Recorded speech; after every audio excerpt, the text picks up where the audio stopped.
Hi friends, ఈరోజు చూడండి సీతాఫల పండు అంటే తింటున్నాము. సీతాఫలాన్ని కూడా అంటాం కదా, మా సైడ్ అయితే సీతాఫల పండు అని అంటుంటాం. ఎక్కువ చిన్న ఉన్నప్పుడు సీతాఫలం అని పెద్ద అయినాకనే అంటాము.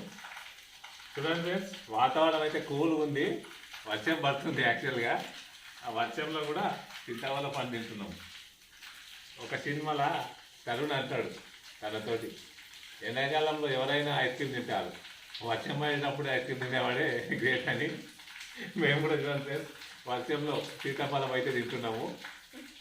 ఎందుకు తింటున్నామంటారా, మా ఇంటికాడ ఉన్న చెట్టుకు పండింది కదా సార్. వీటిని చూస్తే తినకుండా ఎలా ఉంటాం చెప్పండి, అందుకే తింటున్నాము. జలుబు గీత అయితే నన్ను ఎవరు అనొద్దు. ఆద్య అంతగానో తింటావా, కొంచెం తినబెట్టు. మిగతా వాళ్ళు ఏం తినాలి, కొంచెమే తినాలి, ఎక్కువ తినవద్దు, మళ్ళీ జలుబు అయితే కష్టము. ఈ కాలంలో తక్కువ దొరుకుతాయి కదా. టేస్ట్ కూడా సూపర్ ఉంది అదొక. మీ సైడు సీతాఫలం వచ్చినాయా కామెంట్ చేయండి ఫ్రెండ్స్.